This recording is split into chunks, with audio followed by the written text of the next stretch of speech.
Hello and welcome to the MyWhoosh Sunday Race Club. With 4 race starts, we're going to start with our Category 4 riders, then 3, 2 and 1. Our riders lined up in yellow, that is our Category 1 riders, in green our Category 2, in blue Category 3 and Category 4. The larder is putting a really big push on here at the moment. 5 watts per kilo at the moment from Villar. He's making these riders sprint behind him to close the gap and catch. So Mamba and Kutab are the 2 riders. This looks like this is going to be a little bit of a breakaway starting to form on the front here. Can these 3 riders make life difficult for the rest of the race? These are the 3 riders. Now they're being chased by Phil Graves, and now it looks to me like they're going to get back together a small group, but it is fracturing the group behind here. SS again, look at this. It's really obvious, isn't it? The SS today is working to pull back anybody who goes down the road. This Category 1 pack, this is a steady pace. No one is chasing X100 at all. They are very content to let him go down the road. Has he got the roll? He's got to get this kick right into the finish. This descent is tricky. It's going to kick again. Gates is going. It's Tom Gates who's going to take the win. Over he goes.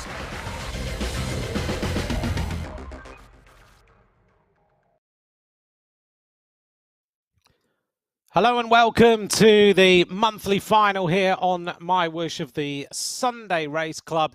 We're getting set for what is going to be a fantastic men's race over 45 kilometres today. This is a culmination of all the qualifiers over the last few weeks. I'm Anthony McCrossan. We are going to bring you all the action of the 4 different categories in the men's MyWhoosh monthly final. Well, alongside me is Emma Martin. Emma, welcome to you. We're ready for what is going to be a fantastic day of men's racing. Hello, and yes, I agree completely. And I am really looking forward to the racing today, and I am looking forward to the tactics that the team competition brings to the monthly final. We've seen some fantastic racing through the 3 qualifiers, and we saw Knudsen in the Category 1 race take the win from Vink, which was a reversal of qualifier 2 last week. So I am looking forward to the head-to-head battle that I know we are going to see from these men on this course today. Today's course, as Emma was starting to outline there, is the Arabia course. There it is, 45 kilometres. It includes the final fearsome monster of Jebel Jais, which for the men today is going to take them all the way up to the top. That final climb, 15.23 kilometres, 5.5%, takes them to the higher section of 835 metres. It's the Oars category climb of Jebel Jais, so it's a really very tough finish to the conclusion of today's race. Along the way then, we'll have 5 sprints as well. But the really tough bit is that the aquarium climb on this course comes just before Jebel Jais. So you've only just recovered before you rock your way into Jebel Jais for the last rise to the finish line. And that's really going to hurt the legs today, Emma. Yeah, it is indeed. And I think we may well see 1 or 2 attacks attempting to go down the road there before they go into that final climb, particularly if we've got some large groups still at that point in the race. It's always a nice little springboard. Now here we are with the various groups of riders. As you can see then, the groups of riders here in their different coloured jerseys. Category 1 in yellow, Category 2 in green. We've got Category 3 in blue, and in the red jerseys, Category 4. They're 50-odd seconds from their race start. Today we have 5 minutes between Category 4 and 3, 10 minutes between Category 3 and 2, and 5 minutes between Category 2 and 1. Let's take a look then at the rundown of the riders in Category 4 today. Thunderstruck, the Cornerstone, and the Owls are in that group of riders. 19 riders taking part in Category 4 today. Emma, who have you identified as the big teams or the top riders to watch? Well, I think it's going to be interesting. 6 teams in total. Thunderstruck, I think, with Noak, Decker and Londorno going to be a strong team to watch out for. But Red Furies and the DS team as well. That DS team, Astorga, Gomez and Milano could well take the top. Let's get this race underway. Underneath the arch as the group of Category 4 riders get underway. 19 riders in this mini peloton. Of course, racing this 45 kilometres. They will be chased by the other categories along the way. About 5 minutes behind will be the blue riders. So this group of riders going off the start, not a big start in terms of watts really, although one rider, Ronel Villada, pushing on over 400 watts now. Yeah, I'm smiling because Villada does this week in, week out. He really likes a fast start in Category 4. And that sprint, if I look at that, 5.5 watts per kilo, Villada still pushing strong. 4.7 now, so really pushing. Strong start. And Villada does this week in, week out. The pace is up to 40 kph already. And the pack behind, well, I think they are smart to what Villada likes at the start every week, because the group undoubtedly will come back together, but at least Villada has finished his warm-up. Yeah, the question is whether you've got the pace at the start and the pace at the finish. Has he already burnt the legs with that race start? Well, I don't think so, but he does indeed. Well, he is one of the riders who really does like a strong start, and he doesn't like a slow pace at the start of the 45-kilometre race. So Villada now settling down, 3.8 watts per kilo. So that pace coming off a little bit, still very, very strong for the first kilometre of this race today.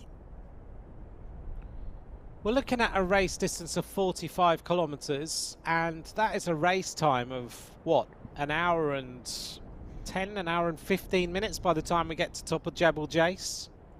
Well, so the last time we were on this course in Arabia, we had the February final was here, 119. Saeed Safrazad took that. Qualifier round 2 in March was here as well. That was 118 Knudsen. So that Category 1 riders completing this course in around 118, 119. And I would expect for a final to be around that pace today for our Category 1 riders, bearing in mind they start 20 minutes after this Category 4 group. Well, let's see what sort of race time we put in today. Now settling down, but still pretty high watts in this group as the riders push on at just over 3 watts per kilo.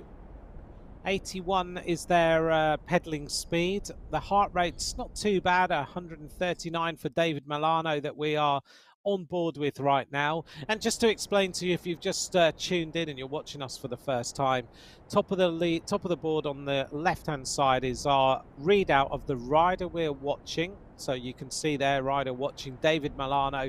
You can see all his data up there on the top left. Top right is our navigation. You've got the little green marker that shows us where on the course we are and what the profile is looking at. You've got a box there that says 0 at the moment. That means we're on the flat. And then it will show you whether we're going downhill or going uphill. And then our right hand side all the way down the leaderboards is giving you the idea of how all the riders are doing, who's at the front of the pack, where the nations are as well, and so what sort of distance we've covered. So there you are, there's your rundown. And don't forget, in the middle of the screen there, MyWhoosh.com is the place to go if you've just kind of stumbled across MyWhoosh, that you can get all the information that you're looking for if you want to get involved in this sort of racing. And Emma, who wouldn't want to get involved in this racing? Yeah. The prize money today, 315,000 dirhams, which is, if you translate that into English pounds, is nearly 68,000 pounds. That's a massive prize pot for today's race. It is indeed, and when you think that the individual winner in the Category 1 race will take 10,000 AED, and the first team across the line in Category 1, 50,000 AED, it is absolutely the place to be. And once our Category 3 race is underway, we'll talk a little bit more about how you can get involved. Yeah, let's do that. Category 3 then, these are the teams that are taking part: the Chasers, the Coffee Climbers, Go Hard, Medellin and the Saddle Squad. So Category 3, there's 32 riders in this category. We've got more teams with this surprise team, Team Balut, a mixed bunch, and the Velociraptors, who will be racing in this group in Category 3. They'll all be in blue jerseys.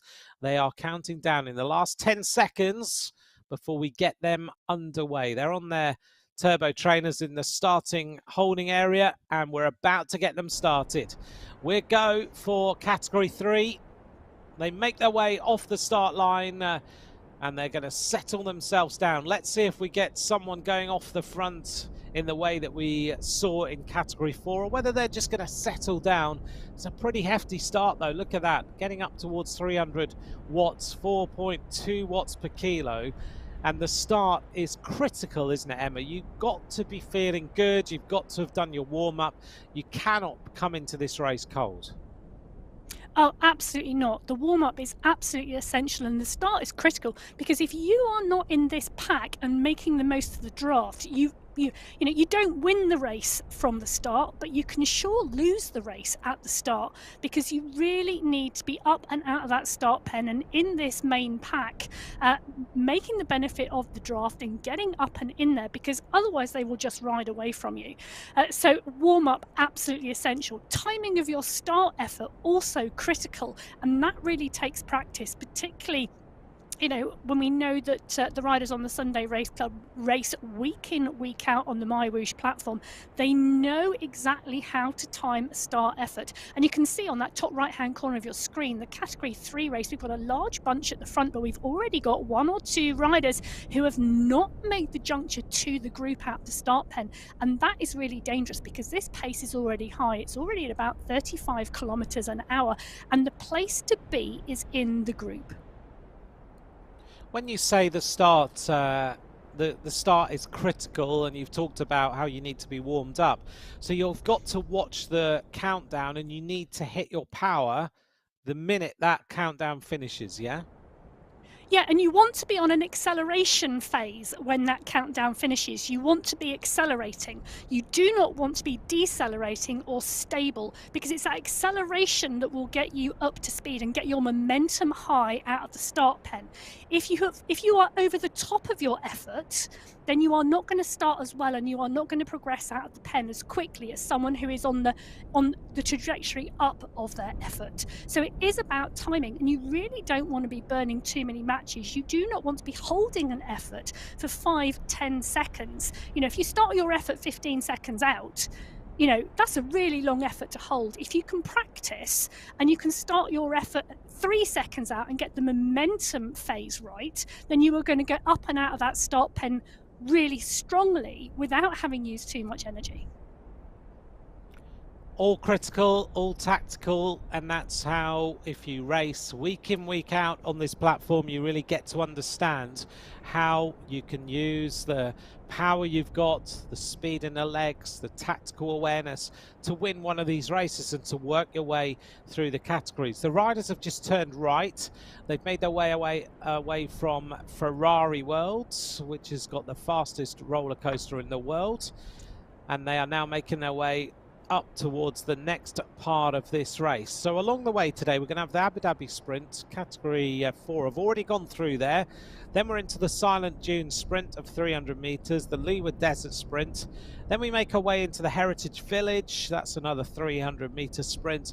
Past the Burj Al Arab, which is, of course, that famous boat-like building that you see in this particular region, and then we're on to the aquarium climb, and then to Jebel Jais, which has been made famous by the UAE Tour with the riders who have won at the top of that, including the Tour de France winner Jonas Vingegaard and Tadej Pogačar. Back then with Group 3, we're watching Carlos Esteban and now switching to Jack Staples. If you had to name your top 3 in this Category 3, Emma, who would it be? Oh, that is a good question. So Pledger, really, really strong. Tom Gates took the win last week. Jack Staples is strong as well.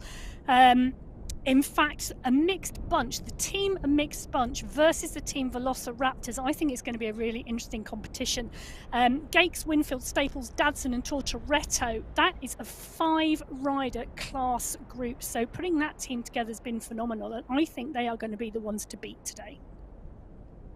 Let's see if that happens. Always good to have a prediction as we look down from our aerial shot on our group of the third category riders in the blue coloured jerseys. Remember, 10 minutes between the blue category 3 riders and the green category 2 riders as they make their way now into the first sprint of the day, the Abu Dhabi Sprint, 300 metres, and we'll get an idea of the fastest rider through this particular section once all 4 groups have gone actually through this little zone of the race. But it gives us a good idea of how riders are racing, who's accelerating, who's doing well. And they've already gone through that 300 metres. It gives you an indication of just how fast these riders are moving at 55 kilometres an hour. And it looked like Jack Staples was up towards the front of the group that time. He is trying to stay as close to the front of the group as possible. Yeah, and I would imagine the group are expecting some early attacks because this is a big race field for Category 3 today with 32 riders on the start sheets. And it was indeed Dadson, Gakes and Staples, the first 3 riders in Category 3 at fastest times through that segment. And I would expect those 3 riders to be really part and parcel of making the play in this group today.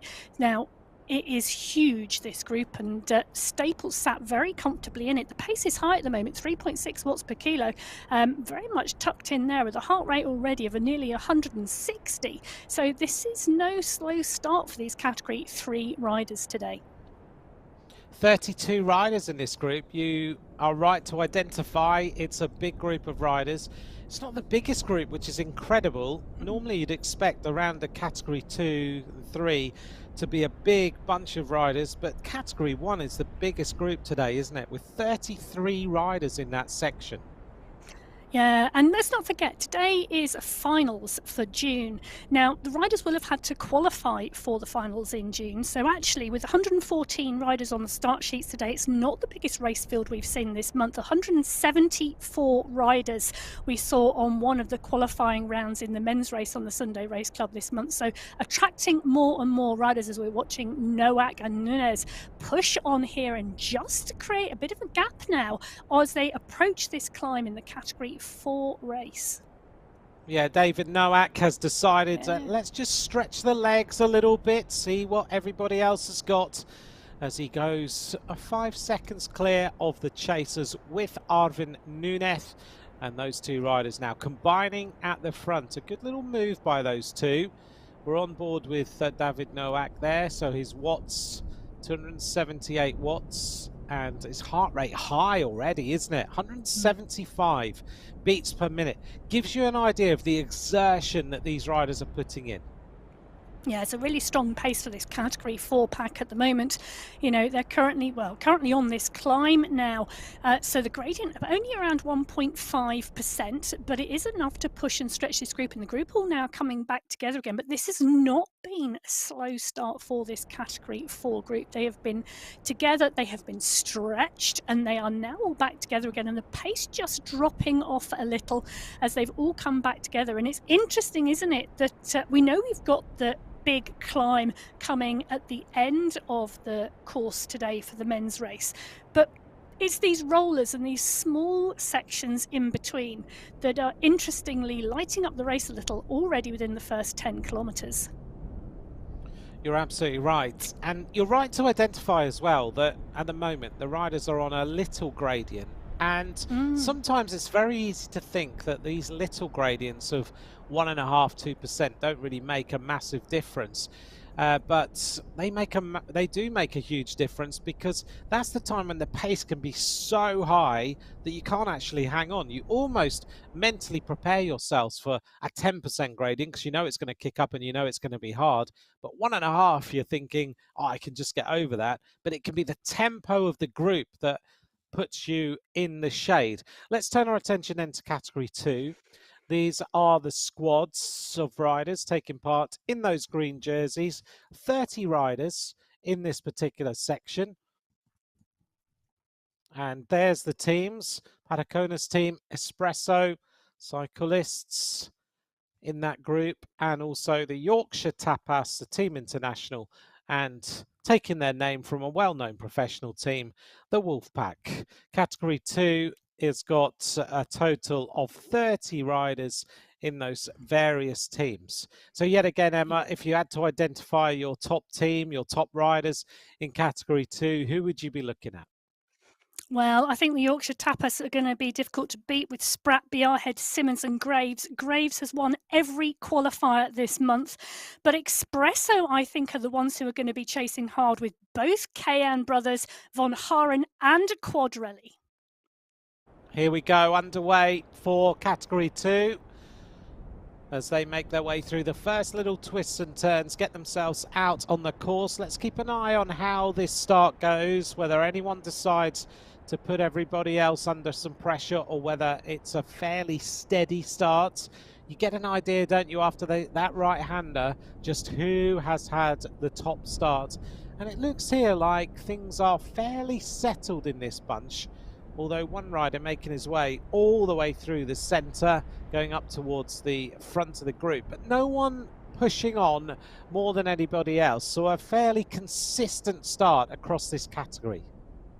Yeah, and we've seen the entirety of this category 2 bunch come out clean from the start pen. So all of the riders who took to the start are in this pack. No one has been dropped, unlike we saw in some of the other race starts earlier on. It's nice to see the different nationalities in this particular group. It's very cosmopolitan. You even just look down that start list there, or our order list on the right hand side, and you've got the flags of the USA, of Colombia, of Sweden, of the UAE, of Great Britain, of Australia, all in that particular little section, and shows how globally MyWhoosh is growing and getting more and more people involved. Oh, absolutely. And you're right, it is completely global. We have a lot of riders from Colombia, which is a really popular area for racing and racers on MyWhoosh. But you are right to identify, Anthony, all around the globe, whether that's Northern Europe, whether that's Australasia, they are from entirety. And it's really interesting, I always think, to think of the different time zones all of those riders are coming together in on the MyWhoosh platform. Little stretch of the pace in the blue jerseyed category 3. And a couple of riders, 2-3 riders, just trying to stretch things and see whether they can push away, but it looks like it's all coming back together. They've covered 7.6 kilometers and they are heading towards the Leeward Desert Sprint. They've covered 2 sprints so far. We were talking a moment ago about the different nationalities, and we're in the early stages of the race, so we've got time to surmise and talk about this particular platform, but it's not difficult to get involved in MyWhoosh, is it? Oh, not at all. Literally, head over to mywhoosh.com. You can download the app from that website. You can also, if you're watching the MyWhoosh Sunday Race Club with us at the moment and you're thinking, oh, how do I get involved in that? If you click on the events page of the website and then you click on the Sunday Race Club, it will give you all the information that you need to get involved. The technical guide is there, the rule set is there, and also the pre-verification information, because you do need to ensure that you meet all the criteria for verification. Now, one of the interesting things on the Sunday Race Club, when you join us, you will be put into category 1 until the verification checks of ability are indeed done. Now, that only takes 3 or 4 weeks, and then you get allocated to the correct category. So even if you are a category 4 eventual rider, you will start in category 1. It is Might easy. be a little bit Head of a over. shock for you in race 1, but after that you'll be okay. Absolutely. You just have to bear with the verification process before you get allocated the right category. There's our screen showing you all the different categories. Of course, category 1 have not started yet. They're up there on the top left-hand side in those yellow jerseys. They're waiting for the countdown. Everybody's arriving, getting themselves warmed up. They'll have made sure they're hydrated because it takes an awful lot out of you. But we're 1 minute then from the start of category 1. This is the biggest category today. We've got 33 riders taking part. Here's the teams. The UAE clan team, Italian Gelato, Donut Give Up, which is a great team name for this particular racing. And we've got 33 different riders taking part in these teams. Team Pinchos, Belgian Waffles, and the Theranagades. It's a bit of a food kind of related section. Dessert. Category 1. I don't know whether dessert with donuts, gelato, and Belgian waffles. What more can you want on a Sunday morning? Absolutely not. A great bit of brunch whilst watching some cycling racing. So category 1 are indeed lined up now. It's the UAE clan team that is the winner of last month, but 3 seconds behind them were the Belgian waffles. I think Italian gelato are going to be in the mix today as category 1 is away on the June final of the MyWhoosh Sunday Race Club. Here we go then as they get underway. A big push with almost 300 watts straight off the start. This is category 1, so they will be, I'm sure, racing hard today over this 45-kilometer course. The sprints that we will take part in, the 5 different sprints and the 2 climbs coming very, very close together, which is always going to be tricky to judge. As you make your way to the aquarium climb, you've got to think, do I use this as a springboard? Do I use this as just holding on to the other riders, hiding in the pack, and then attacking on the final climb of the day up Jebel Jais? Tactically, it's hard to call, and you really do need to work it out. Emma, your analysis then of coming off the start line, it looks like category 1, they've decided to be pretty steady off the start. No real advantage from anybody.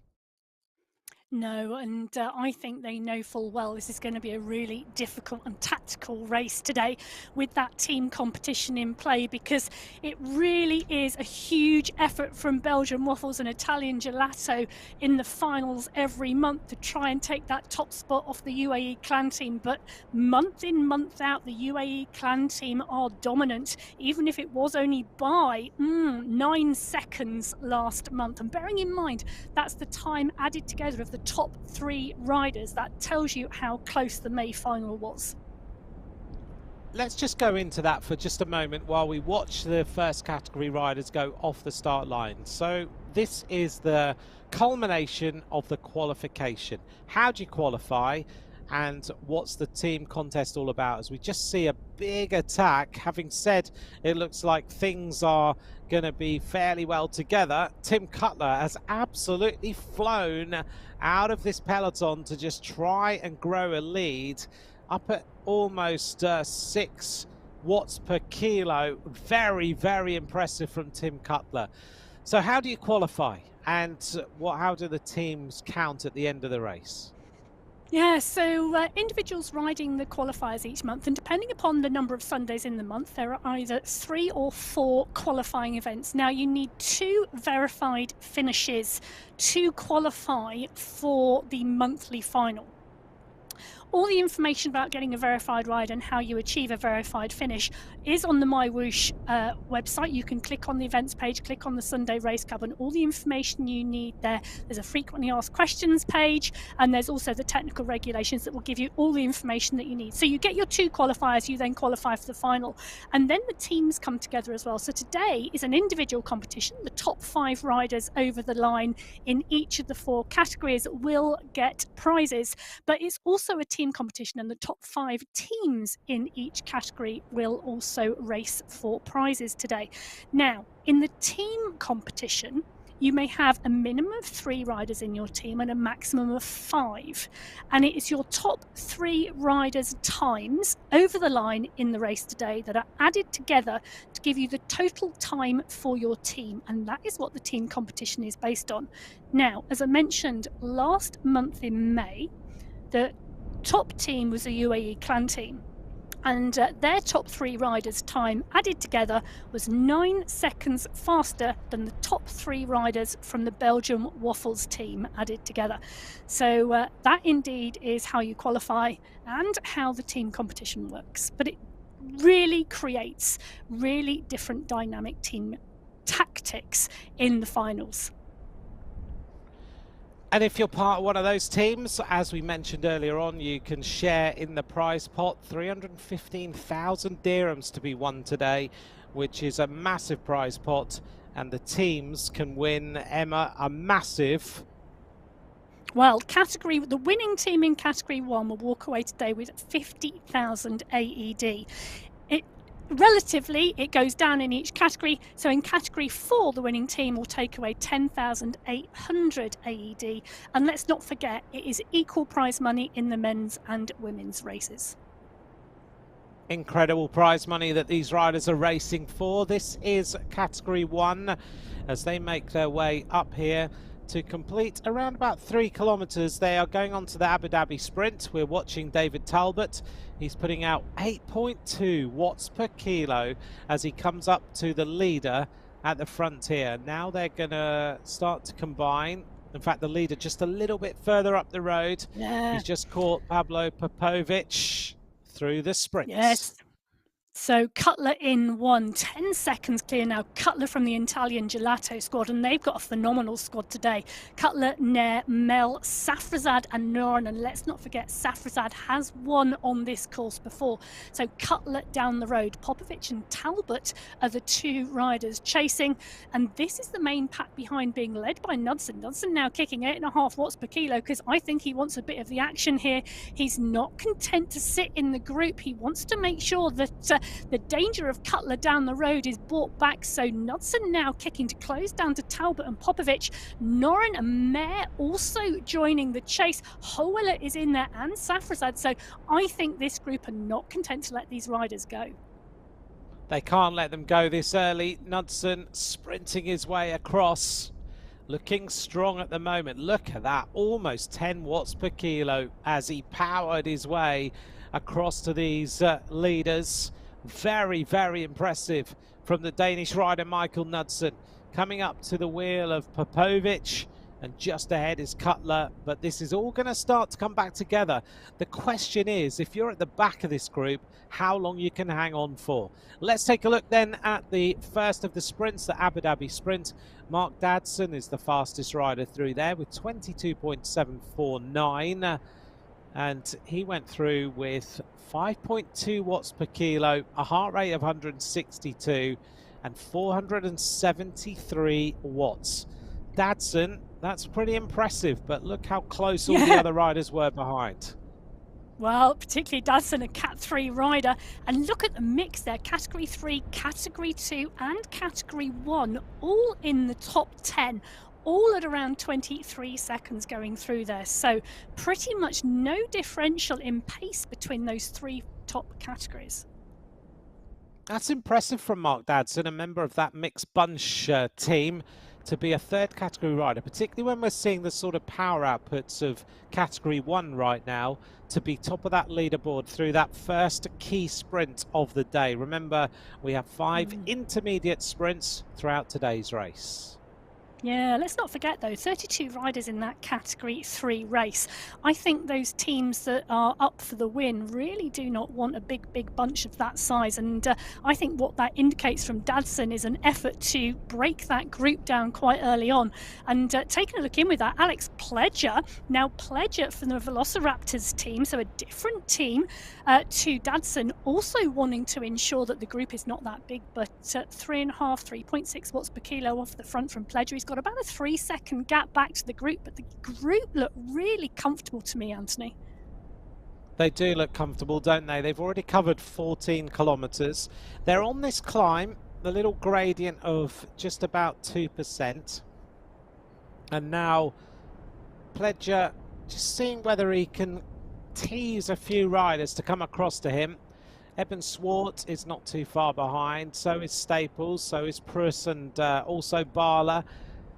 They're catching one of the riders in the red jersey there, category 4. That was Roynel Villada, and he was the rider who started very, very quick. And I asked you the question a while ago, has he gone out too hard? There's your answer. Yeah, that's it, isn't it? So the riders all in there at the moment. Diaz, Elias or Spina. Villada is the rider, the red jersey category 4 rider mixed in the group. So you were quite right. Off the front of the start, out the back now, unfortunately. So that hard effort not paying off for Villada. But this group of category 3 riders are moving really strongly. 42 kph at the moment, and it's pretty flat. So moving It is, they really are strongly. rocking along nicely. They're rocking along really nicely, aren't they, today? But look at the speed of the first category riders as we make our way onto the Silent Dune sprint at 6 kilometers with a 300-meter section. They're moving along at close to 50 kilometers an hour all the time, keeping a consistently high pace, high tempo, which of course is going to make anybody suffer who's towards the back of this group as SS makes a little bit of a move. Here's the rundown of the Silent Dune sprint, and it's Stefan Preuss of the Chasers cycling team, top of the leaderboard through there with 20.822. Yeah, category 3 again. Now, that is really interesting. So Proust from category 3 setting the fastest time through there. Simeons from the Yorkshire Tappers category 2, the second fastest time. Tim Cutler, the rider on the attack in that category 1 race, the third fastest time. You know, really, really interesting to see the mix here and the pace. High pace from category 1, category 2 and category 3. It's category 4 definitely who have had a much steadier start than the other 3 race categories today. It seems like everybody is really up for this monthly final, and it's becoming more and more important as we build MyWhoosh. Everybody knows that you've got to be on your game, you've got to have had a good week, tapered down for the Sunday, be ready, be on top form, not have tired legs from a group ride a day before or something like that. You want to be really whirring when it gets onto that start line. And you can see just by the way they're pushing up this little rise at the moment. Again, 2.8%, nothing major, but enough if you go hard at it up this climb that you can really hurt your opposition. Yeah, absolutely. And you know, these riders week in, week out on the Sunday Race Club racing hard. But some of them, you know, as we mentioned earlier, esports specialists riding particularly here. Others elite mountain bikers, others elite professional road riders. Some of these international triathletes. So a huge range of backgrounds and different race programs all coming together to meet on the Sunday Race Club. And it is really interesting to see how this plays out week in, week out. So Cutler still off the front there on that category 1 race, but they are chasing and chasing hard. And we've got a rider off the front here of the category 2 race as well. We have another big attack here, Henry Weiss. As he goes clear, just taking a little glance around to see what sort of damage he's doing. Up towards the 6 watts per kilo for just a moment there. Now he hits 7 watts a kilo. And it's James Krasnich who's decided to go across and try and close this gap. And he is towing the rest of the race, including Philip Graves, who's been a long time racer in the Sunday Race Club. Graves goes across, and again this group is very stretched right now. Yeah, they are indeed. Now, interestingly, Philip Graves tells me that he thinks he's only missed 2 Sunday Race Clubs in the last 2 years and taken his turbo trainer wherever he has been around the world. I've seen him racing on the Sunday Race Club in Lanzarote versus York. So absolutely committed to the Sunday Race Club and racing hard. That's absolute commitment, isn't it? To make sure that you've always got a setup with you. Doesn't matter where you are, whether you're traveling with work or you're traveling for a holiday. He's making sure that he doesn't miss anything. It's obviously his important part of his weekend, and that's great to see that commitment. We go back then to the yellow clad jerseys, category 1. Philip Graves in that category we just saw, the second category riders.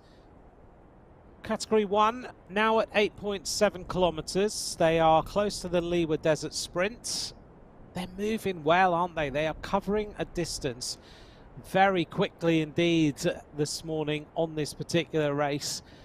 Remember, 45 kilometers is what they do face, and it's one blob, isn't it? There's no riders out the back of category 1. Everybody is staying in there, and it's very close together, very tightly packed. Everyone's staying in the slipstream and making sure that they are part of the race. Yeah, this group really well matched and very competitive. Cutler, though, You know, that lead he's managed to establish now at around 17 seconds, and I'm surprised there isn't a hard chase coming from this group. I'm surprised they're letting Cutler go down the road and establish a 20-second lead already within the first 10 kilometres, because Tim Cutler is more than capable of staying away. You know, Cutler has had a top 5 finish in a final before. He's definitely had a top 5 finish on the Sunday Race Club, and really in form at the moment. Tim Cutler, 17 seconds. It's kind of dodging between 15 and 17 seconds, his current advantage. But as you said, he's been a consistent performer. He's a rider you cannot give too much of an advantage to. If he's given that and he's feeling good on the final climb of the day, who's to say he can't just time trial his way to victory? And we saw that in the women's racing, where we saw riders go away early and surprisingly didn't get caught. We're on our way now to the Leeward Desert Sprint. Mr. X100 goes through. We'll get the leaderboard at the end of this 300 meters. It's amazing how quickly we're covering the distance, because we're already going to be at the end of the third sprint of the day. We're with Michael Vink as he makes his way in this little quartet of riders. Another rider jumps across, but don't forget that Tim Cutler is just up the road. When we go through here, we'll be able to shuffle the standings and find out which rider is the fastest rider on today's Leeward Desert Sprint.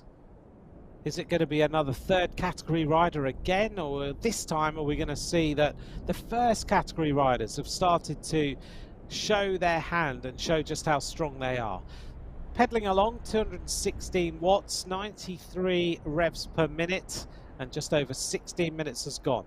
Let's take a look then at the standings. Santiago Fernandez is the fastest rider through the Leeward Desert Sprint, the third sprint of the day, 538 watts, heart rate up really high, 171 beats a minute, but a mammoth 9.1 watts per kilo, Emma.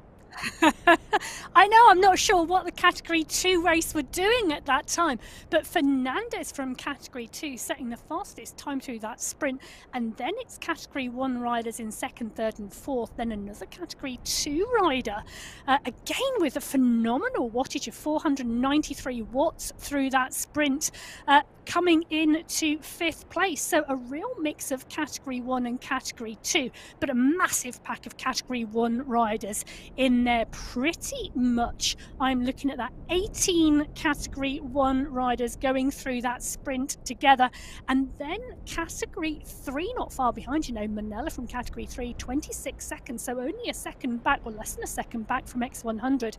So again, that Category 3 race still moving at a strong pace as well. It is, and when you look at it, you can see all the different nationalities, a nice spread of different nations represented in there. We saw riders from Poland, we saw riders from Colombia again, from the UAE, from Australia, from Great Britain, all in that pack. Right-hand side, we see Mark Dadson. He's just going past the famous Burj Al Arab on the right-hand side, which has always been a significant landmark in the UAE. Onto the Burj Al Arab sprint area now. He's gone through the fourth sprint and he's onto the fifth sprint of the day, covering a great distance. He looks pretty fast already, Mark Dadson. He's been involved in all the action since the race start, obviously feeling strong in this Sunday Race Club today on MyWhoosh. Up at almost 400 watts. As we go back to Tim Cutler, who still has a 16-second advantage in the first category race, ahead of Stefan Van Els, Michael Knudsen, Saeed Safarzadeh. They are all at the front of the peloton, but Cutler is refusing right now to give in and is building his lead even higher than it was before. Yeah, Cutler really pushing on at the moment, and nearly around 20 seconds. In fact, this group cannot see him anymore. This is the chasing group in Category 1. Van Elst, Fawcett, X100, Thiem, Koinstenen, all in here. Michael Vink is in here as well. You know, rides for the UAE team Emirates on the road, but it's the UAE clan team today that he's representing. Absolutely in this pack, but Tim Cutler is nowhere to be seen down the road. And you've talked a little bit, Emma, about tactics, and you get out of sight, you're out of the slipstream, of course, but you're on your own. But you've also talked about the fact if he can catch groups in front, then he becomes completely out of sight of all the riders. Because when you're racing on MyWhoosh, on the right hand side, you're looking at the rundown and you're looking at the gaps, and that's your data, that's your information. If he then starts to shuffle a little bit further up the board, then that means they don't see him at all. Absolutely. So at the moment, the leading riders in the chase pack of Category 1 can see exactly what we can see. So we're in with SS at the moment, and Tim Cutler is the next rider up the list. Then Fernandez, 2 minutes 20. The more Tim Cutler can work his way through the field further above, the less the riders behind can see. And we have indeed known a number of these Category 1 riders previously time trial away from the group. We used to call it doing a Michael Vink, but then other riders joined in and learned that you could indeed time trial away from a Category 1 group if they weren't paying attention. And well, the question is are the riders paying attention today, or is Tim Cutler going to time trial away right the way to the finish? Now that is a seriously big ask given the quality of this field and the course that we are on today, because that 15-kilometre climb comes at the end and that checkered flag is at the top. That is a phenomenal climb in this race today, and the quality of this field that we have here, absolutely outstanding. It is outstanding. Onto the Heritage Village sprint for the riders. They have just made their way past the expo area and now into the Heritage Village. As you can see there, the traditional backdrop to the UAE. And we'll see who's going to make their way across this line first and take the Heritage Village sprint. Who's going to be the fastest rider? Is it going to be a third category rider, a second category, or are we going to see a first category rider at the top of the leaderboard on that particular sprint? I'm going to shuffle everything around. We're on board with SS as he tries to close the gap on Cutler, and he's managed to shave 3 or 4 seconds off that lead already. So a nice effort by SS and of course Carsten Meyer to try and close this gap a little more. Yeah, and that is the UAE clan team starting to work now. They've put SS down the road. They're making him do the chasing. SS is a real workhorse for the UAE clan team. Absolutely the rider you want to be closing down gaps for you. Dropping back, we've seen him drop back off the pack before and tow one of the teammates back onto the group. Phenomenal workhorse for the UAE clan team, and doing an outstanding job at the moment. Pace around 6.5 watts per kilo, on the way to pulling Tim Cutler back in as we come through that Heritage Village sprint. Team Pinchos, it was Tato Kostinen who took the Heritage Village sprint with 25.032, just 0.135 ahead of Johan Noren of Italian Gelato in second place. So Tato Kostinen, the fastest rider through there, 4.1 watts per kilo. That's a good power output. Yeah, it is indeed, and the first 20 riders setting the time through that Heritage Village sprint, all Category 1 riders, so that indeed is Cutler down the road and the chase group of 19. Now Jan Dekker from Category 4 sets the next fastest time through, so obviously a period of time where Dekker was putting in either a chase or an attack on that Category 4 race field. This rider has reached the Aquarium climb. This is 3.3 kilometers. Fabiano Orengo, who goes onto this climb in the third category race at the front. The fourth category riders are already on the climb. 41 seconds Orego has at the moment off Cruz and Tortoretto. Diaz is in that chase group as well, and it's looking like a big chase group, but Orego there absolutely been able to ride away from the group. So interesting to see where his attack went in, but a lone rider now leading that Category 3 race. He's got a big advantage, not that far. Yeah, but they're not that far off the front of the Category 4 race already. Take a look at that. That is around 500-metre gap between the leader of Category 3 and the leading group on the road, which is that Category 4 race field on the right-hand side of the screen. And as you mentioned, if he can get there, then he can shuffle his way through the Category 4 riders. He can then start to confuse the riders behind as we go into this beautiful area of the aquarium. Category 4 riders working well together. Out of sight and out of mind, and then everybody in the pack starts racing each other rather than the rider down the road. But it is Milano who is leading this Category 4 pack, and 4, 5, 6, 7, 8, 9, 10. I reckon that's 12 riders in there currently in that Category 4 race. So at nearly 25 kilometres into this 45-kilometre race, our first starters today, 45 minutes into racing, and it's a large group at the front of that Category 4 race compared to the lone rider chasing hard in that Category 3 race. Left-hand side then is our riders in blue, the Category 3 racers. The right-hand side are our Category 4 as they make their way up this aquarium climb. Now, talking about the course, we know that the Jebel Jais climb is coming up shortly. What would you be doing here, Emma? How do you measure your effort? Because you've got 2 climbs back to back, and that's tough. Yeah, absolutely. And I think it also depends at the moment on the size of your team.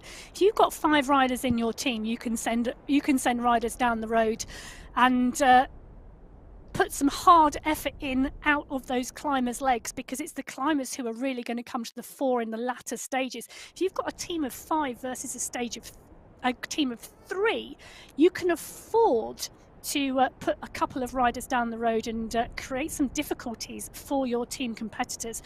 So it really depends on A, what your strength is, but B, what the size of your team is, as to how you might utilise that climb, the climb number 1, before we get to that main climb. But you really do not want to be taking a group, particularly in Category 1, they do not want to be taking this group of 20 riders in, because, you know, we did see, no spoilers, but we did see sprints in the women's race today, and that was an 8-kilometre climb to finish, which tells you the quality of the fields racing on the Sunday Race Club final. It does, no doubt whatsoever. As we watch Category 1, we're still expecting, we've still got 1 rider up the road, but he is starting to see his lead diminish slowly but surely under the power that's being produced by this group of riders who are all working well together. Heading up towards the Museum of the Future in the background there, that incredible structure. And then the Burj Al Arab in the background, all working well together here. And there's the Museum of the Future, which the riders will just work their way past. And then we will get ourselves set up for these final important segments of this men's final. Thanks for joining us. Emma Martin with me, Anthony McCrossan. This is the Sunday Race Club. This is the big monthly final. The qualification rounds have happened. This is all about taking the spoils of victory at the end of what has been a month of qualification. This is group number 1 in those yellow jerseys, with them producing as a group around about 4 watts per kilo each. Tim Cutler's lead is now 16 seconds. Here we are as far as the different groups are concerned. Group 1 there at the top of the screen, working well together as a group. Group 2, very similar. Group 3, 1 lone leader, and that is Orengo in that blue jersey. And down on the right-hand side, it is Núñez, who is the leader in that red jersey. On the aquarium climb, has made a little bit of an advantage. The rider from the Czech Republic just starting to grow a lead and get away from the rest of the riders. So very different characteristics of these different groups. In fact, Núñez has, just as we speak and about to talk about that, has suddenly been caught by the entire group of the 4th category riders. So things have shuffled around yet again, although Decker now makes a little bit of an attack towards the top of this particular climb. We're about 500 meters from the top of the aquarium climb, and then it's about little descent down towards the base of Jebel Jais, which we will hit 4 kilometers later. Category 4 suddenly, Emma, shuffling around a little. Yeah, they are indeed. And Noah and Decker now at the front of this pack. And there's about 3 or 4 seconds from the front to the back of the group at the moment now, having brought the lone leader in.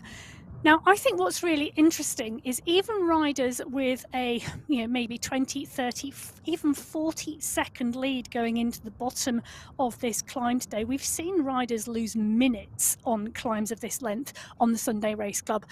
So never, I think to let our viewers know, never make an assumption that just because they're leading at the moment, it means they're going to be leading at the finish, because the only time you need to be at the front of the race is when you cross the line. Orengo at the moment, a 15-second lead. Gakes, interestingly, last week's winner, the rider doing the chasing at 5 watts per kilo. Now take a look at that. Gakes at 5 watts per kilo. Orengo was down at 2, now kicking again. So I think that gap may well start coming down, because it looks like Gakes and Bala and Esteban there as well, really starting to get the group together and start to think about pulling that gap back down.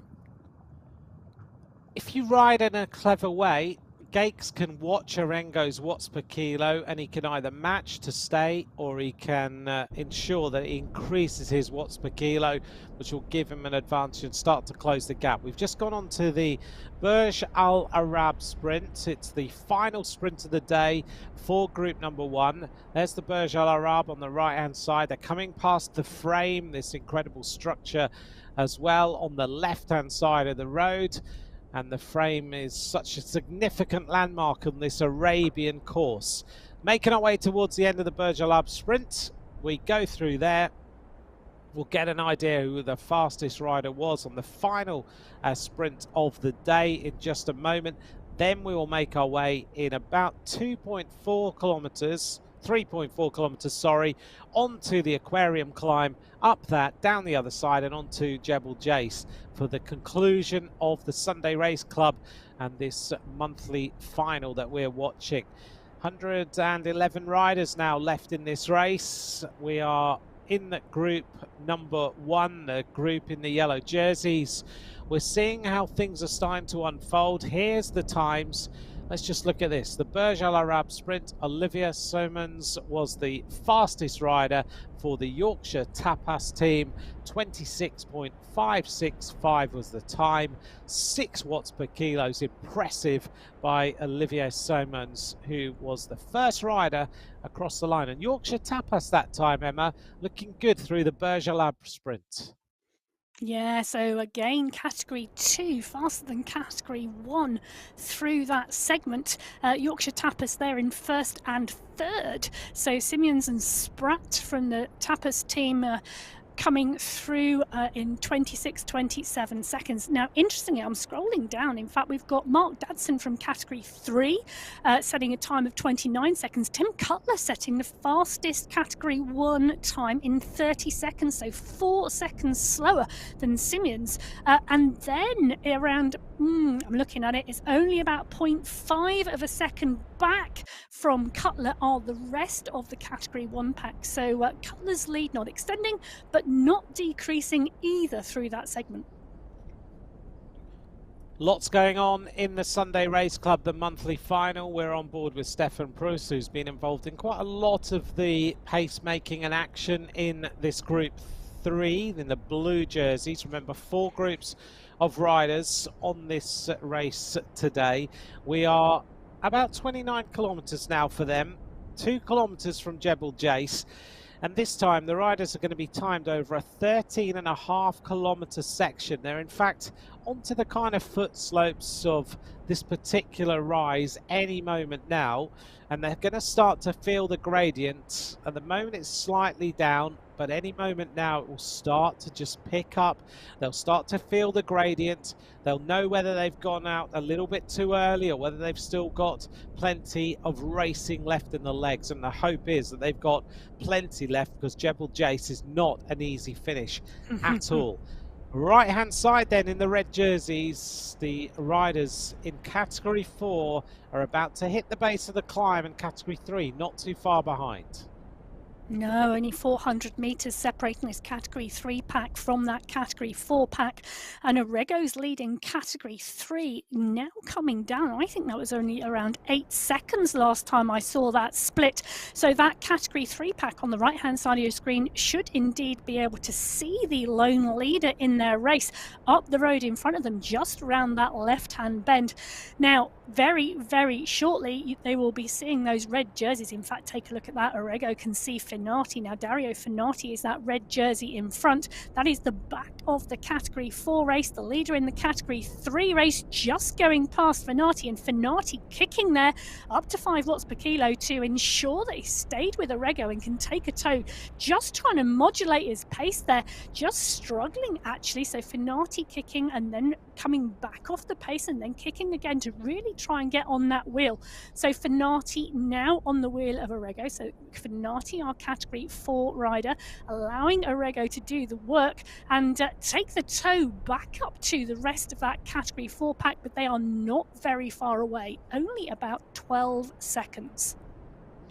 As we mentioned before, even if you're Category 4, you can sit on the wheel. There's no rule to say you can't, and you can be towed all the way back up, and you can get a resurgence, a chance, another second wind, I guess, and get an opportunity maybe to finish a little bit higher than you anticipated. Well, sometimes it's a second wind, sometimes it's a deliberate tactic, and you know, an easier start or an easier midsection when you know the pack behind are coming.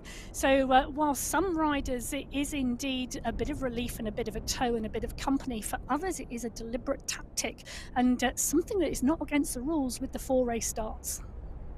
Tim Cutler is still the leader in Category 1. His advantage is hovering, but he seems to be riding very strongly, and he's kind of prized another group of riders. In fact, he's grown his lead and doubled it in the recent moments whilst we've been looking at the other different groups. He's now up at 33 seconds. It was down to as small as 17, 16 seconds, and they could start to sense they could bring him back. But you get the feeling that this group of riders has now decided, right, we're now going to just take our time and try and bring him back as they hit the aquarium climb now in Category 1. Well, it is really interesting, isn't it? Because Cutler pretty much time trialled away from this group at the start, and he's maintained that pace continually through the racing, and now on this climb at 23.9 kilometers, just pushing on. Knudsen now taking up the mantle on the climb and pushing harder at the front of this group, trying to pick the pace up here. Van Elston, Bjorklund, Noren and Mel going with him. Walter is there as well. Knudsen, I think, will want this today. He is a phenomenal climber, but we have a really strong group of climbers in this Category 1 race. Vink is here, Popovic, Knudsen, Safrazad, all really, really strong riders. Some of them suit this type of climb. Knudsen, definitely, this long climb is one that would really suit him. Suits Vink as well. But there are other riders in here as well who will really want this today. And that added team competition really gives them increased motivation, as we just see Knudsen going past one of our Category 4 back markers. But that distance out to Tim Cutler now at 35 seconds. It is pretty substantial, and Knudsen's going to have to do a big amount of work to get across, isn't he? Because 44 seconds is a significant advantage, and we're seeing the way that Knudsen is riding at above 5 watts per kilo on this particular climb. But when you look at the readout of Tim Cutler, we're up at 6 and a bit watts per kilo.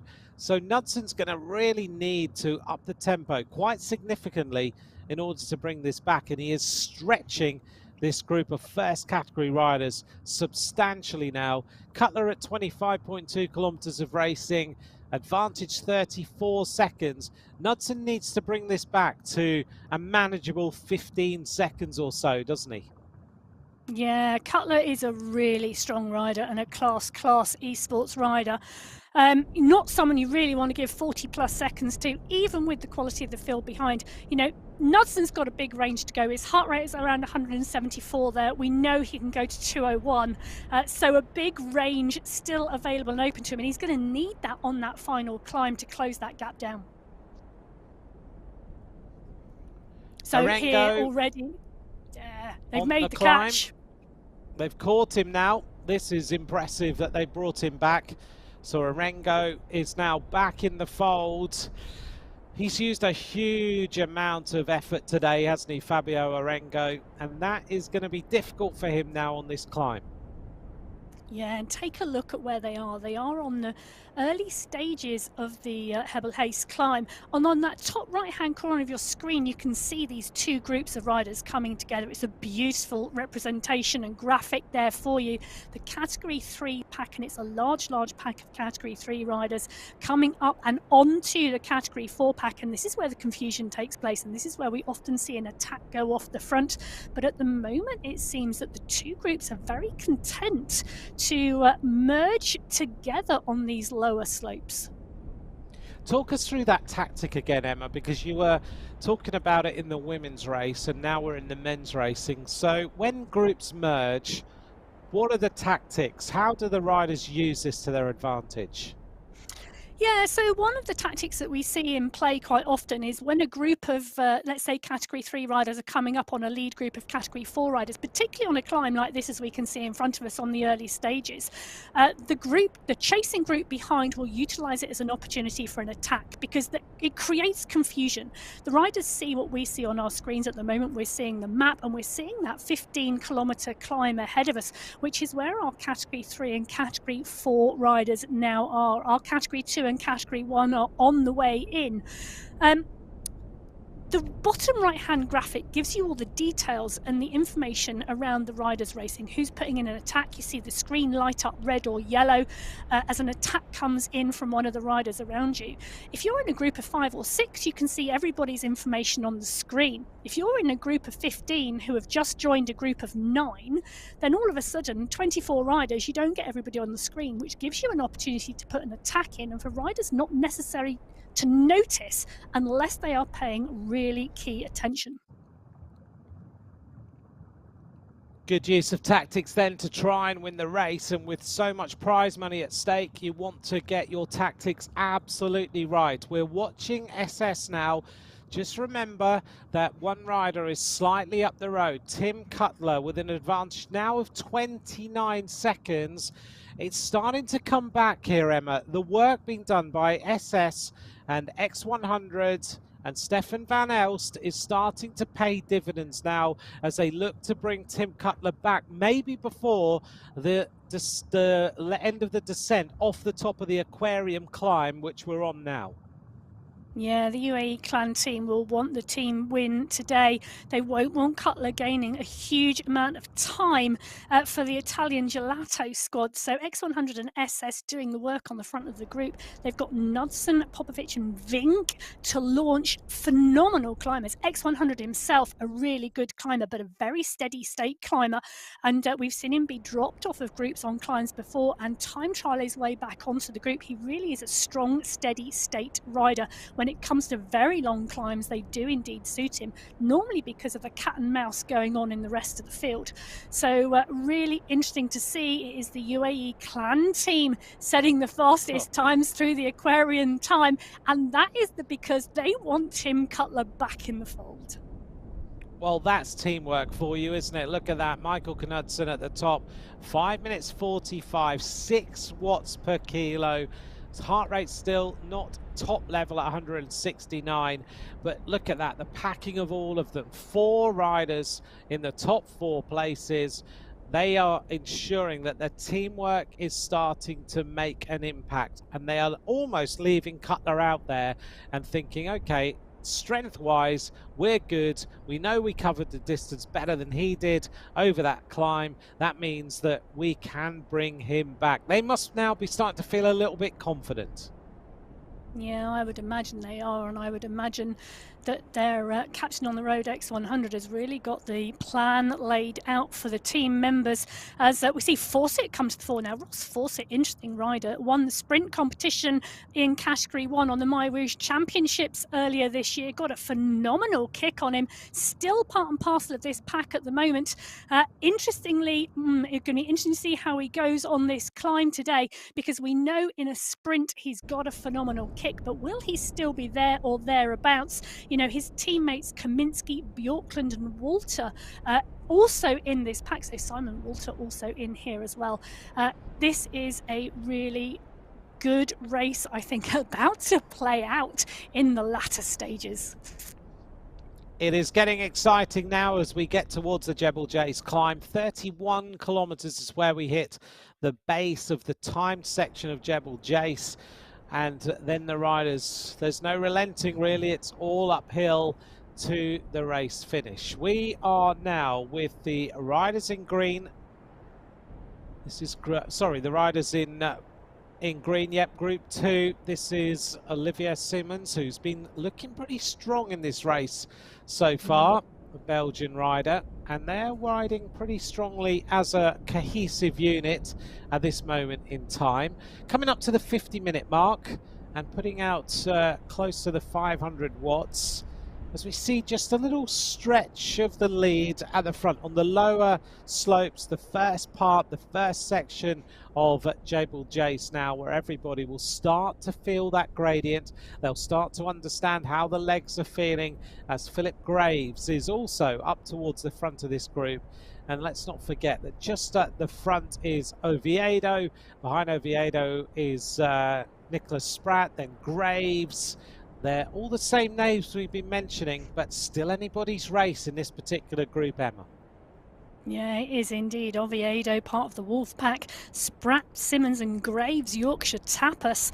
And they are, you're right, they are all in there and just stretching now. That group of Category 2 riders on the right-hand side of your screen. It's a massive stretch as that gradient kicks up, and Oviedo is the rider leading it out. Graves coming up in 2, Spratt in 3. Ospina is there as well. So I think this is really going to get good and exciting. But look at the pack all come back together again. They've stretched as the gradient went up. It's still 7% at the moment, but it's looking like this large group of Category 2 riders now splitting into 2 groups. So a smaller leading pack now at 31.7 kilometres into this 45-kilometre race. We're coming to the conclusion of Sunday Race Club. This is the monthly final. Thanks for joining us. If you've just found us, don't forget to follow MyWhoosh.com. That's where you can get all the information. MyWhoosh, of course, one of the sponsors of the UAE teams on the World Tour of Cycling. You see MyWhoosh on the back of the shorts of the likes of Tadej Pogacar as we go here onto the climb with Tim Cutler. He hits the base of the time section. This rider has been particularly impressive today.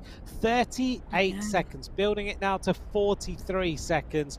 Cutler needs to just keep the tempo like this and he can win this race. Yeah, and interestingly, if you are watching and you are interested in MyWhoosh, head over to the MyWhoosh website. Not only racing, but you can also ride. Also, there are training workouts. In fact, if you get onto the Tour de France 2023 training workouts, you can indeed win a Pogacar signed jersey for completing those workouts. All the information you need is on mywhoosh.com. Head over there. There is lots to see, not just the Sunday Race Club racing, but of course, if you fancy joining the Sunday Race Club, head over to the events page. We would love to see you. Next week, we start the July qualifiers. It's a fantastic time to start and join the Sunday Race Club. We'd love to see you on the start line next week. And there's no reason why you can't be on the start line. As Emma's mentioned before, you have to go through a little bit of checking out what category you need to be in. That might take a little bit of time, so you might find yourself in category 1, but over time you'll find yourself in your right category. So you might find yourself in a category that feels a little bit too hard for you on week 1, but don't be put off, because in the end you'll end up racing here. You can race for the prize money. There's no reason why you can't do that either. So it's a wonderful way to get involved in the community, to stay fit and to increase your fitness as well. And many riders have found that they might worry about going out on the roads to begin with on their road bikes or their time trial bikes, but actually once they're able to come here, they can find a community and then it gives them even more confidence. So give it a little bit of a go. Tim Cutler is being chased, but it's not making any difference whatsoever. No, absolutely not. Cutler pretty much has chosen his pace from the start of this race, and he has sat at it consistently. He's absolutely managing his heart rate, managing his effort, and maintaining that gap on this Category 1 race field. Just gone 32 kilometres now in this race. Cutler has been leading it for most of the way. The question, I suppose, is will he be leading it for the next 13k? Because the chase is on behind, and it's Michael Vink who you can see just pushing off the front of the chase group. So Vink has now decided he's kept his powder dry. We haven't seen much of Michael Vink so far, but Vink now chasing and chasing hard.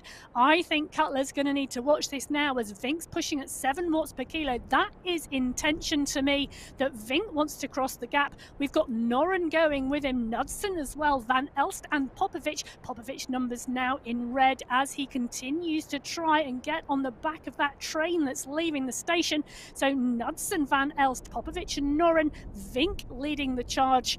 And it's going to be interesting to see what that does to the time gap that Cutler has already set.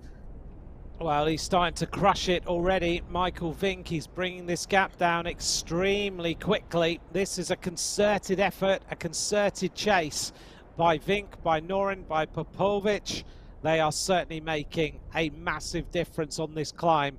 It was looking like Cutler might just ride away. They're having none of it. They're going to try and bring this back. On the other side, on the right-hand side, Tom Gates is the rider who is at the front of this particular group. And group number 3, they are looking still very strong together. There's no main leader. They're the riders in the Category 3. No one's managed to open up a big advantage. Gates has been on form recently, Emma, as we hit the 5% gradient. And they've still got about 10 kilometres of climbing to go.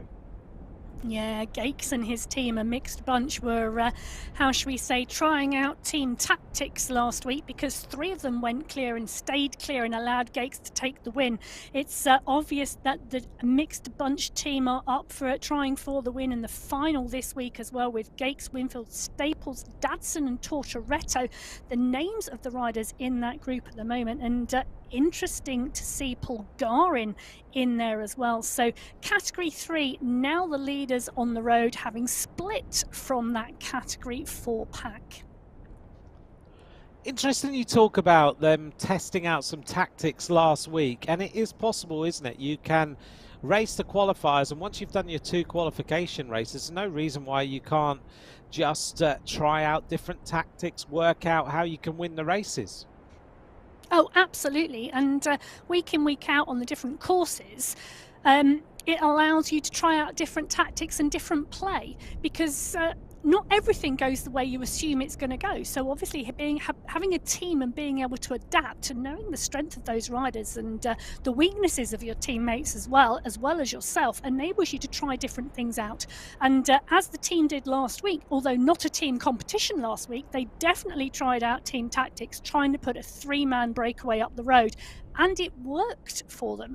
Now, what might work in a qualifier might not work in the final, because obviously there's prize money at stake in the team competition, but a great opportunity to try out something new.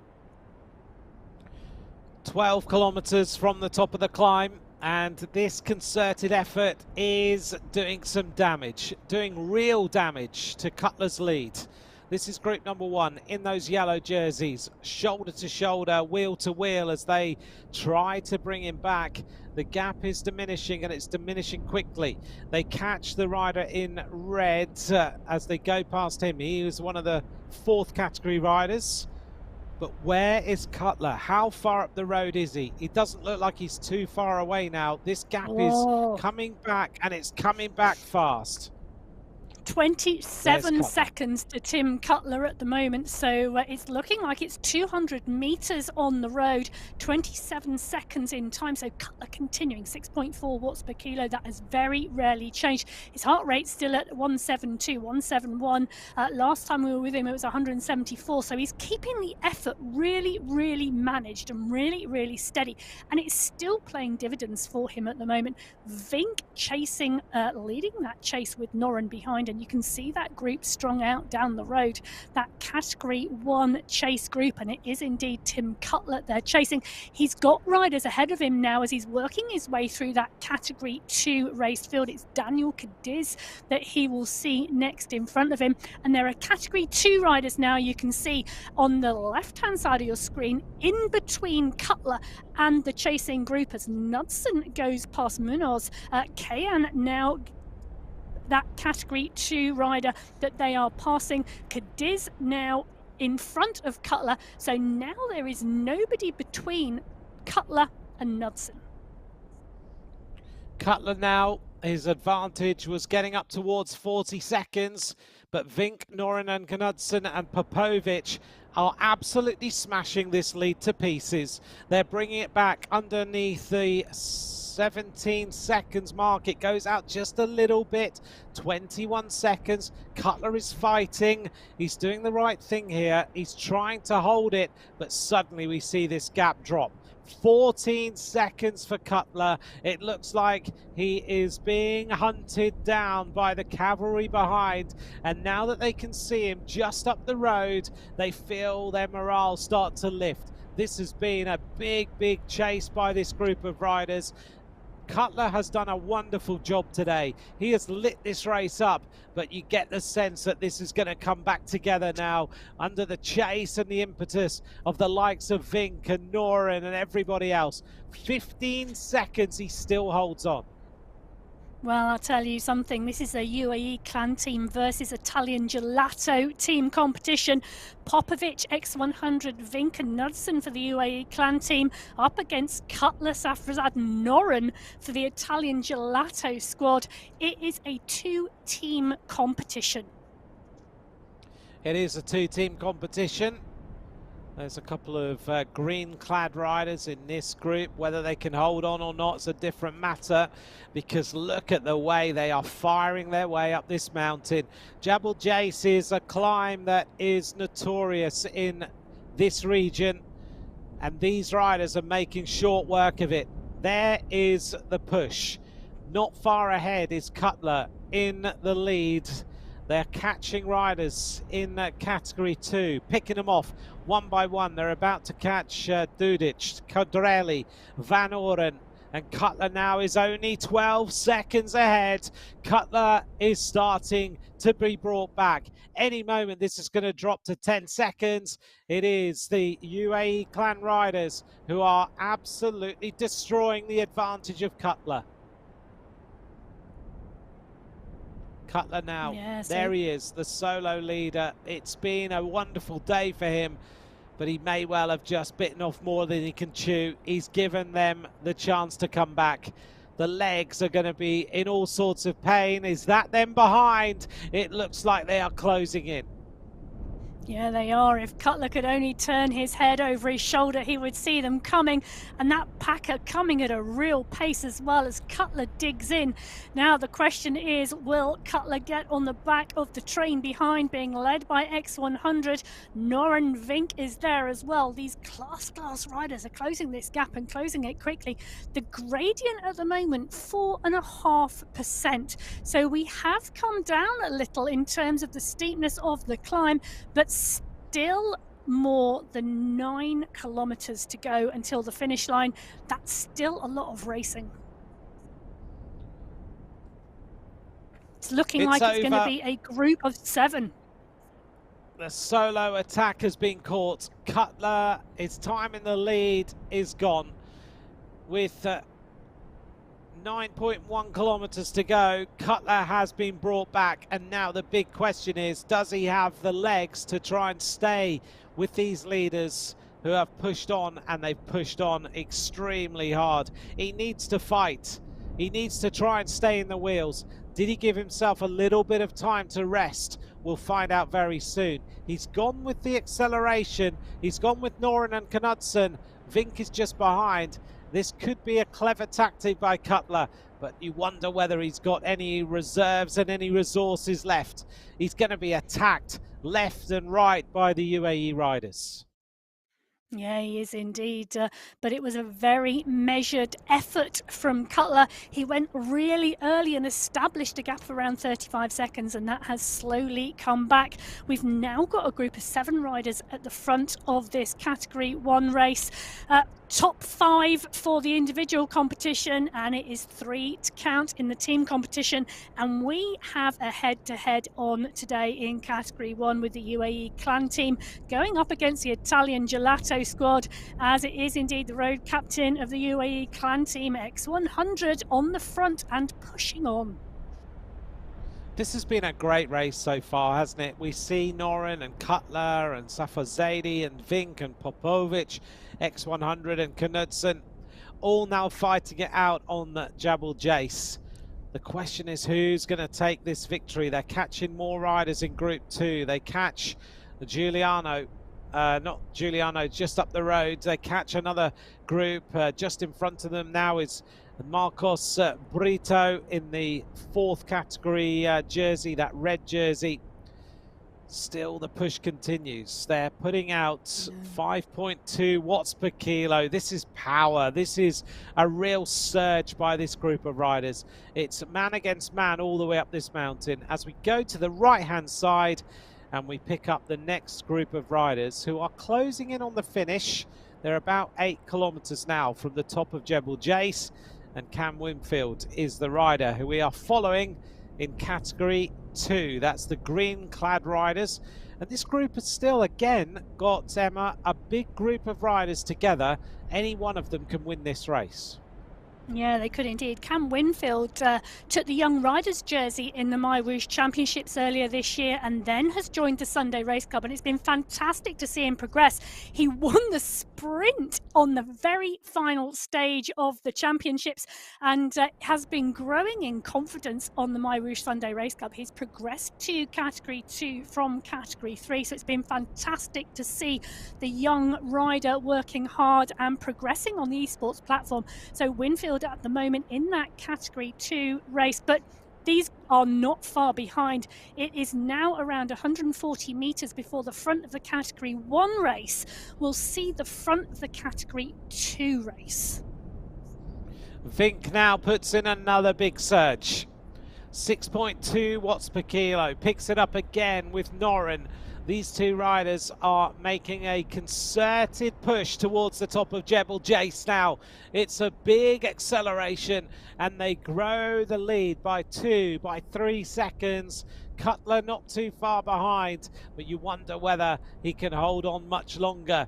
These two riders are putting everybody into all sorts of pain. Another big attack now as Knudsen goes clear, looking around to see whether he can grow the lead now. Yeah, and it's really interesting to see this happen. So Norin is an elite mountain biker and he was second this year in the Swedish Esports Championships. So a rider who is absolutely on form and knows how to ride this platform. But Knudsen, Vink, Popovic, X100, look at the watts they are putting out at the moment. 8 watts per kilo to ensure they stay in this group because no one wants to be the rider dropped. You really have to be feeling powerful today. You have to be feeling strong. There is no room for anybody who's diminished their resources. You've got to have been thinking about your hydration and your nutrition today, even on this indoor racing, because if you don't get it right, you're going to be in all sorts of difficulty in the next 10 minutes. We're at 1 hour and 7 minutes of huge effort. These riders putting out big power. Their heart rate's now starting to climb. You can see Heinrich Oijer at 176 beats a minute. You're now starting to really feel the pain, and you've got to hang on for 7 kilometers to the top of this mountain. Yeah, well, Tim Cutler now in trouble after that massive effort and being off the front of the Category 1 race for so long today. Now dropped from the group on the climb. Knudsen now just moving past. This is the lead group in the Category 2 race, and Simmons is the one trying to dig in hard and go with these Category 1 riders coming past. So is Graves. Graves digging as well. Some big numbers coming out of this Category 2 lead group because it's about who can hang on and who can get a toe for the longest up this mountain. But I don't think they're going to be any match for the quality of this Category 1 race as they move into the last 6.5 kilometres of racing today. Just remember then that this is the Sunday Race Club. Welcome along. You've got 4 different races, 4 different categories on the screens. We thank you for taking your time to join us for today's racing. I'm Anthony McCross and Emma Martin with me throughout today's race. We are coming up to the 39-kilometre point. We'll have 6 kilometres of racing to go. Pablo Pavovic trying to push the tempo a little bit more with the rest of his teammates on this particular climb. There's a kind of jumble of colour thrown across Jebel Jais today, and we'll find out who wins each category very, very shortly. Not too far from the top now of what has been an incredible race.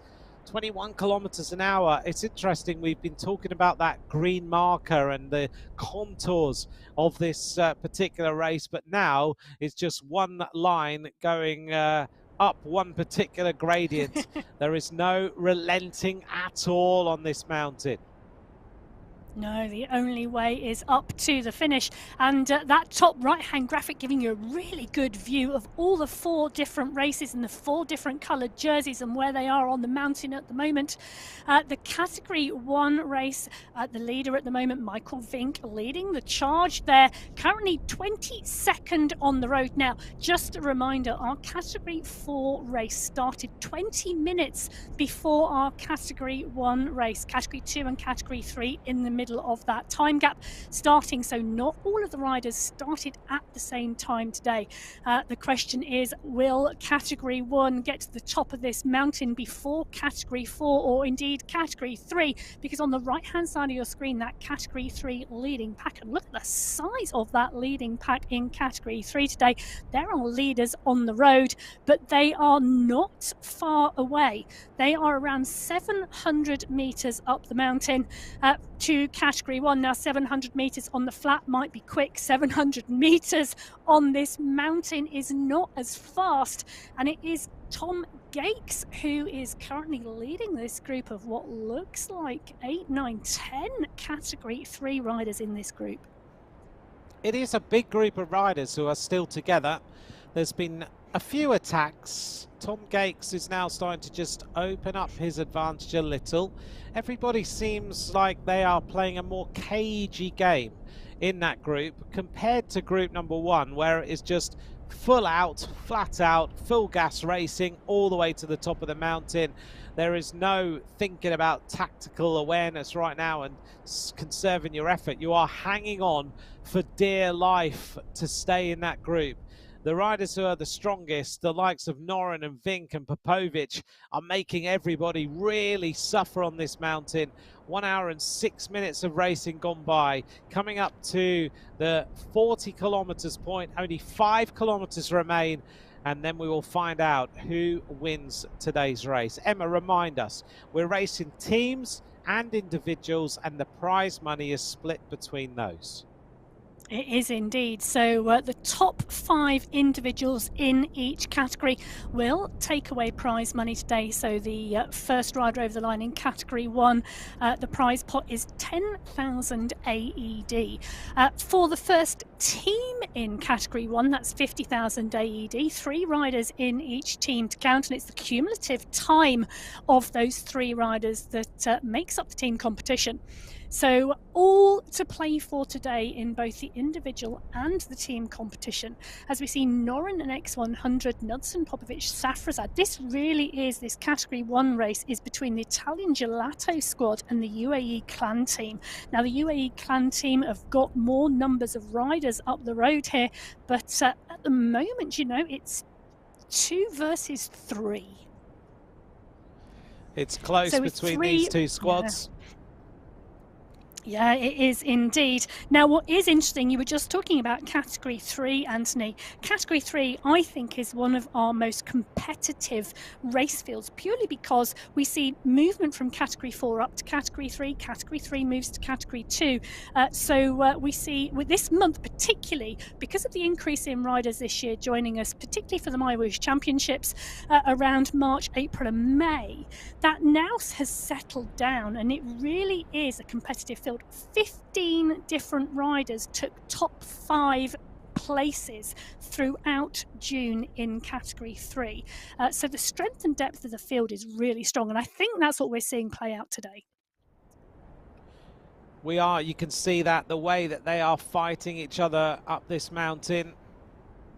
Well, we're seeing now more riders from Italian Gelato. I think we've also got Said Safarzadeh in there and Johan Noren. So 2 riders there from that Gelato team, as you mentioned. Let's see how this plays out. Noren trying to go clear now to Michael Vink. He catches him. The Italian Gelato rider with Noren at the front of the race, and it looked like Noren wasn't able to quite press home that advantage. And it could be that the UAE clan team are, every time there's an attack, they want at least 2 riders in it rather than just riding with 1, and that means they can take this win today. Yeah, it really is a team effort from the UAE clan team. Now, for our viewers, notice Noren is the rider in the blue socks and blue shoes. That really allows you to pick him out from Vink and Knudsen, 2 riders riding with nothing on their heads. So you can just see, in terms of the riders personalising their avatar to allow you to pick them out from the race lineup. But those blue socks of Noren really clearly showing you that allowing you to pick him out from those UAE clan team riders. Now X100 choosing that red bandana to allow you to identify him in the pack. So it's really good to see. Look at that red bandana, red gloves, red socks. You can really pick the riders out. So I'm loving the fact that riders are now personalising their avatars and allowing our viewers to really start to see their favourites really easily. You're right, X100s there. Noren with the blue socks matching the flag of Sweden as he continues with this effort. He's now 4 seconds ahead. This is a good attack by Johan Noren. This could be the attack of the day. Vink, Knudsen, Safarzadeh all behind him. And remember, Safarzadeh and Noren are teammates. So Safarzadeh can just sit in the wheels, can follow the rest of the riders as they make their way towards the top of the mountain. And there is Safarzadeh. He can just follow the other 2 riders from the UAE clan team and use their slipstream and use them to his advantage as he now starts to jump away. And suddenly, Emma, the Italian Gelato team, are in the ascendancy here as they start to really take it out to the UAE clan team. They look like they're pretty confident this afternoon on this particular mountain. Yeah, the 2 riders there. The third counter, Tim Cutler, though, now a little bit further down the mountain. So it is indeed the UAE clan team who have got their riders packed. In fact, it's looking like all 5 riders are packed pretty much in the top 7 of that Category 1 race field. So phenomenal teamwork in terms of the race today. Not panicking when Cutler went down the road from Italian Gelato, not chasing. In fact, SS, the teammate who isn't in the group here at the moment, was indeed the rider who they sent down the road to do the chasing. Now SS has done his work. He's brought this group back together, allowing the teammates Knudsen, Vink, X100 and Popovic to do their job now. There was a little bit of a relenting of the gradient for just a moment on Jebel Jais. Then now it starts to kick back up again. We're going into a gradient of 6 to 6.5%. So the legs would have felt for just a moment, oh wow, okay, I'm starting to feel a bit better. And then you have to kick up again. We're going back with Tim Cutler, who is the early leader in this race. He put in a massive turn at the front of this race in Category 1. But now he is fighting his way to the top of this particular mountain. He's a fair distance back, around about 48 seconds he's lost on the climb to Popovic. But you have to admire the way that he went out, he took the race to everybody else, he put Italian Gelato on the front foot, and now he's just got to fight his way to the top of the mountain. It's not going to help them with the team competition because, as Emma mentioned, you need to have 3 counting riders. For the individual, it could be Noren who takes it. He's looking good. Yeah, he is indeed. And interesting to see Cutler there with Philip Graves coming up the mountain. So Graves currently second in that Category 2 race. His teammate, Oliver Simeons, the rider up the road, around 19 seconds I noted clear. So Simeons and Graves from Yorkshire Tapas 1 and 2 in that Category 2 race at the moment. We're not too far from the race finish. Thanks for joining us today for Sunday Race Club. We're getting set for the various groups to come into the finish line. The most enticing one to start with is going to be the riders in blue, Category 3, because there's still a massive bunch of them heading towards the conclusion of the race, and they're actually not too far away from the finish line now, around about 1.7 kilometers, as we get the big attack from Jack Staples on the right hand side of your screen. And in the first category race, Johan Noren has gone clear now from the first category race as well. So riders just pushing on their advantage. Noren with 2 or 3 seconds, but he seems like he has got the strength in the legs today. And he can see, as Emma's mentioned before, the group of the blue riders just in front of him, which means he could use that to his advantage. Yeah, and those are the leaders on the road at the moment. That is the 12-rider group of leaders in the Category 3 race.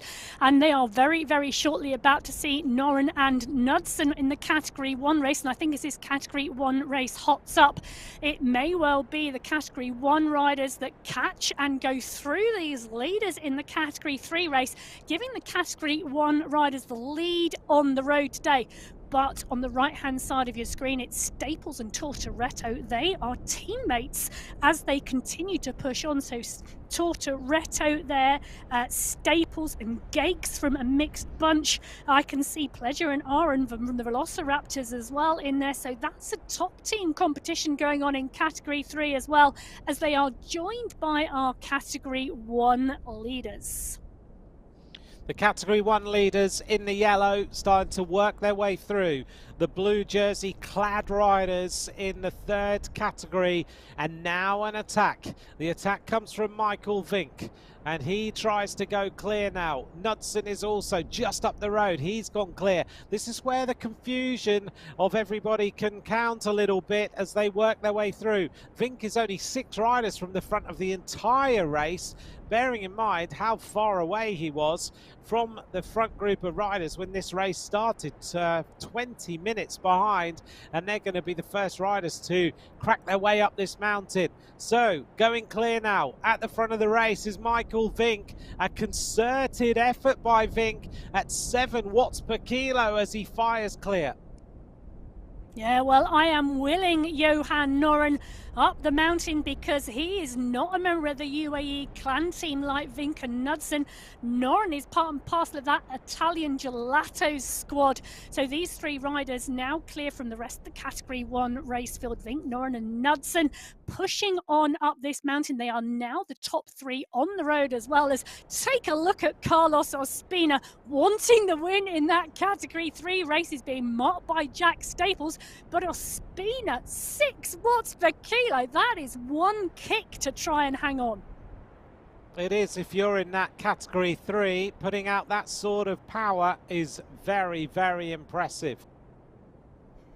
So Ospina on the wheel, but we are almost at the top of the Jebel Jais climb. Michael Vink is coming up to try and win this race. He has been involved in all the action right from the race start.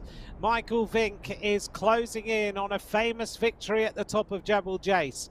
Behind him is the next rider, Michael Knudsen, who will be behind him, but Vink is the head of the UAE clan team for today. Behind him, his teammate Johan Noren is fighting on to try and come back, but this first category group of riders have absolutely flown all the way to the finish line.